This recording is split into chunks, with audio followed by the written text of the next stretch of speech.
My name is Brian Pease, and I'm the brother of Dave and Casey, and this is Inside Addiction.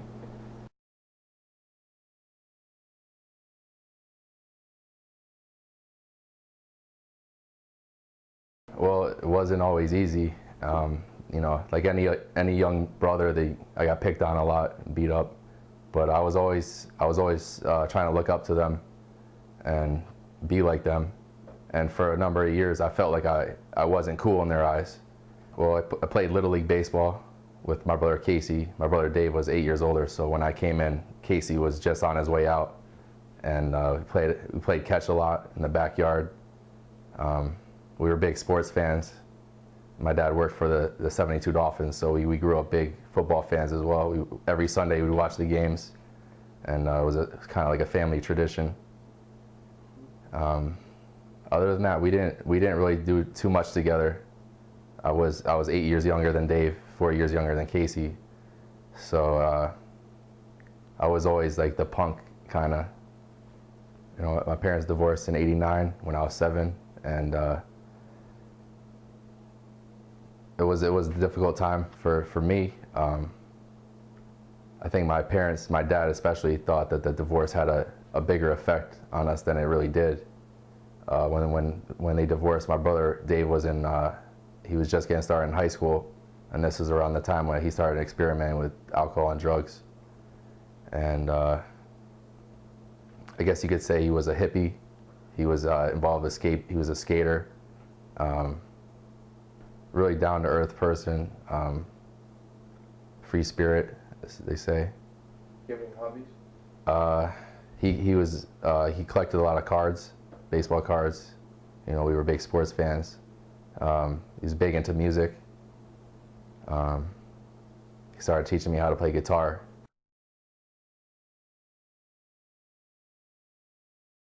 Well, I remember coming home to my dad's apartment that day, and Dave was there with a friend with a bottle of overproof Jamaican rum that he had just won on a NBA playoff series. When my dad was down in Florida working for the Dolphins, my brother Dave was actually born in Miami, and he grew up a big Miami Heat fan. And that year they were playing the New York Knicks in the playoffs, and the place where my brother worked, it was a florist, and his boss was a Knicks fan, and that's who they were playing. And they made a bet that whoever won the series would win a bottle of their choice. So that day, I came back to the apartment, and Dave was there with his friend, and they were about halfway into the bottle, and this is about 2 p.m. in the afternoon. And they toasted the Heat's accomplishment, and my brother said that he was going to be going to New York that night, but he wouldn't be driving, so that was a relief for us. The person he was with was a newer friend, had been in and out of rehab for a number of years. And that was the last night I saw Dave alive.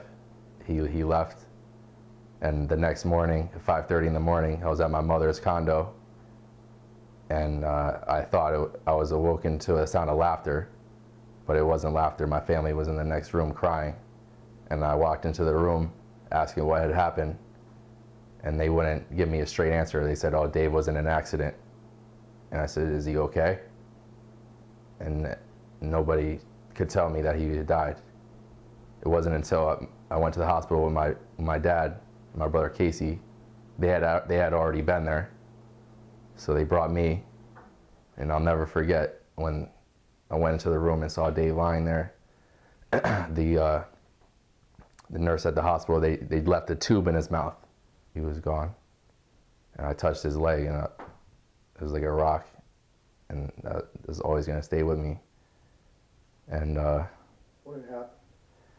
He had gone to New York with his so-called friend.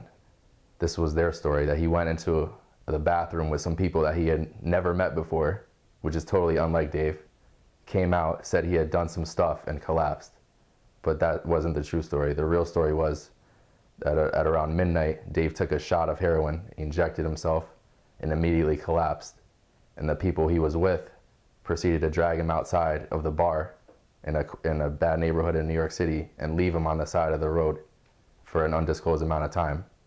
And in that amount of time, Dave's wallet was stolen, and he had a gash on his forehead. We don't know if that was from when he fell or not, But then after leaving him outside on the side of the road, they put him in the car and proceeded to go back and continue partying.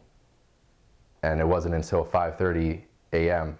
when Dave was brought back to Stanford, and the people, his friends, contemplated leaving him in front of my dad's apartment on the grass. Was he already dead? We don't know. I think he was, because when they brought him to the hospital, he was DOA. And Did you ever know your brother would do heroin before that night? I had come in. I was at my dad's apartment one day, a few weeks prior to that night, and there was a knock on the door, and one of Dave's other new friends proceeded to walk in and put down some bags, some white powder on the counter. I assumed it was coke. I didn't really think it was that big of a deal, and then I found out that it was heroin. But then I was relieved when I didn't see any needles, and Dave told me that he had only tried it a couple of times, that he was only experimenting with it, and he wasn't shooting up. He promised me, he looked me right dead in the eye and said I would never touch a needle, which he ended up doing. And I always hold that, I always hold that guilt, and I always will, that I never said anything. I never said anything to my father or my other brother Casey about that.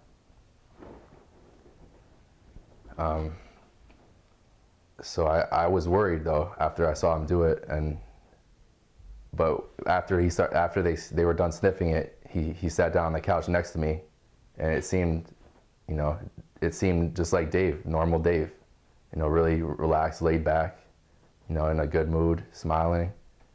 He ended up proceeding to go to the bathroom shortly after he sniffed the first line or two, and I believe he threw up in the bathroom. But I guess I wasn't as worried. If I just, like a lot of people, they think that they can sniff heroin and, oh, I'm not using a needle, so it's okay. That's what I thought. I was like, oh, he's not using a needle, so it's okay. It's not that big of a deal. The funeral was really hard. The people that he was with that night, the junkies, they ended up coming to the wake. And a friend of, actually Dave's best friend, Mike, he walked up to the guy and he said, I heard you're a real asshole. And the guy just kind of put his head down. And it was actually a few months ago where I found out that Mike and his buddy were thinking about killing this guy. They asked Dave's other best friend, Jack, and they said that if he had given them the green light, they would have done it. Which part of me says that, oh, you should have done it. But at the same time, it wouldn't have changed anything. And that's what Dave's other friend's response was. It wouldn't have brought him back. And the wake and funeral was very difficult. A lot of people came though, which was nice to see. How many people actually loved my brother. He didn't have any enemies. It was really hard to dislike Dave. He's a very, very good person. Casey was actually up at UConn when Dave died, and I believe that he picked up a big drinking habit up there. If kids develop a bad drinking habit up there, without losing a brother, and that just multiplied it. And I developed a bad drinking habit in high school because I was a freshman when Dave died. And but we became closer, but we also started abusing alcohol more.